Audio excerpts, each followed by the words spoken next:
Menelisik ke cerita sebelumnya, Direktur Zhang menunjukkan data-data orang-orang yang ikut serta dalam pembakaran gudang Babel.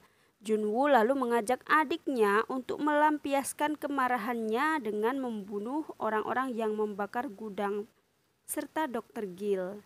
Shin lalu memperlihatkan Vincenzo dan Chayong yang mendatangi kantor polisi untuk menanyakan bukti forensik. Namun para polisi telah menyatakan bahwa orang-orang yang mati itu mati karena bunuh diri. Vincent dan Chayong lalu memasuki kamar mayat dan menyembunyikan mayat-mayat itu. Chayong menangis melihat orang-orang yang menuntut keadilan dan tidak bersalah malah dibunuh. Di sini Vincent yang awalnya hanya ikut-ikut saja, akhirnya merasa ikut dalam pusara kejahatan Babel dan akan membalaskan dendam orang-orang yang tidak bersalah itu. Di gedung Gumga, para penghuni mulai cemas karena gedung itu tujuan utama oleh Babel dan Babel akan membangun menara Babel di gedung tersebut. Hingga salah satu di antara mereka pun keceplosan lagi mengenai emas yang ada di gedung itu. Padahal di sana sedang ada Pak Nam. Di tempat lain, Vincenzo dan Chayong melakukan penghormatan terakhir untuk para korban yang telah meninggal. Chayong ingin menangkap pelaku dan membuatnya bertanggung jawab. Namun berbeda dengan Chayong, Vincent justru ingin membunuh pelakunya dan Chayong memberikan izin. Vincent lalu mendatangi dua polisi yang mendapatkan suap dari Babel. Vincent lalu menghajar mereka dan mengikatnya di atas gedung sambil mendorongnya ke tepi gedung sedikit demi sedikit. Vincent lalu menyumbangkan uang-uang itu ke dinas sosial. Yah, sia-sia deh perjuangan dua polisi itu. Berpindah ke Direktur Wusang dan Direktur Zhang yang sedang bertemu, mereka seperti biasa nih. Direktur Wusang sedang menjilat Direktur Zhang. Tentu saja Direktur Zhang jadi besar kepala. Sementara itu Vincent sedang bertemu dengan Pak Cho. Vincent mengatakan untuk menunggu biar Vincent yang mencari cara untuk memindahkan kuil Nayak. Namun Pak Cho yang terburu-buru malah membuat artikel mengenai kuil Nayak. Tentu saja hal itu tidak diketahui oleh Vincenzo.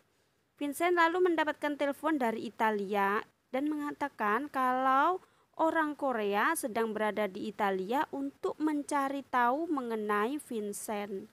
Vincent lalu pulang ke rumah dan di rumahnya ternyata sudah ada Chayong di sana.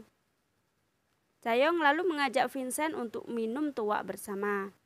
Vincent mengatakan kalau Pak Hong dulu pernah bercerita mengenai keinginannya untuk mengalahkan Babel. Namun dia merasa Chayonglah yang lebih berkompeten untuk melawan Babel. Vincent lalu tertidur. Chayong memandangi Vincent, lalu dia ikut tertidur. Lalu Vincent terbangun dan memandangi Chayong juga. Pagi hari pun tiba. Vincent melihat mantan preman Babel membuka biro perjalanan di gedung Gemga. Vincent lalu menuju ke tempat kerja. Di sana Vincent dan tim menemukan fakta mengenai kematian 4 keluarga korban Babel. Mobil mereka ditabrak saat memasuki terowongan karena terlihat bodi mobil yang awalnya terlihat normal dan mulus, saat keluar dari terowongan mobil itu terlihat ringsek. Serta di leher korban ada bekas setrum elektrik. Beralih pada para penghuni gedung yang menawarkan diri untuk ikut dalam investigasi yang dilakukan oleh tim Vincenzo. Mereka lalu membuat pertunjukan yang akan disiarkan YouTube channel. Mereka menyindir Wusang dan Babel agar bos Babel keluar dari persembunyiannya. Kemudian mereka mengirim ancaman di tempat Direktur Wusang dan Direktur Zhang. Masing-masing ditinggali jejak tulisan C. Di ruang kerja Chayong dan tim, mereka membicarakan mengenai ancaman yang mereka buat. Tiba-tiba Jaksa Jung datang. Mereka lalu mengubah posisi papan rencana dengan membalikkan posisinya agar Jaksa Jung tidak mengetahui modus mereka. Berpindah pada Junwoo yang mengirim penjahat untuk membunuh Vincenzo. Vincenzo pun mengetahui kalau malam ini akan ada orang yang akan membunuhnya. Vincenzo akan pergi ke terowongan menemui para pembunuh itu. Di tempat lain, para penghuni gedung sedang diserang oleh penjahat untuk mengusir para penghuni dari gedung Gemga. Penjahat itu terlihat lebih kejam dari penjahat yang sebelumnya. Namun untungnya si bapak penjahit ternyata sangat pandai bela diri. Si bapak penjahit lalu melawan para penjahat itu dengan menggunakan gunting sebagai senjata untuk menusuk tubuh para penjahat. Akhirnya para penjahat itu pun kabur. Beralih pada Chayong yang mendapat telepon dari Junwoo.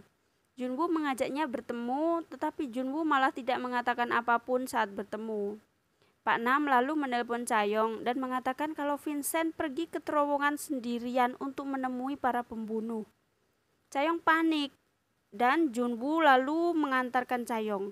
Mereka lalu menjemput Pak Nam dan mereka menuju terowongan. Diperlihatkan Vincenzo sudah berada di terowongan sembari menunggu para pembunuh itu datang. Akhirnya para pembunuh bayaran dari Junwoo telah datang dan Vincent menyerang lebih dulu. Vincent menyerang menggunakan pistol, tentu saja para pembunuh itu juga menggunakan pistol. Baku tembak pun tak terelakkan. Singkat cerita, Vincenzo mampu melumpuhkan mereka semua. Vincent lalu bertanya pada salah satu dari mereka, siapa direktur yang dimaksud oleh mereka itu? Orang itu pun tidak menjawab. Vincent lalu menginjak kaki yang terluka. Dan orang itu kesakitan sambil melihat ke arah mobil yang datang. Ternyata mobil itu adalah mobil Junwoo yang datang bersama Chayong dan tim. Chayong berlari ke arah Vincent lalu memeluk Vincent. Lalu Vincent yang terluka di lehernya pelan-pelan mengelus rambut Chayong.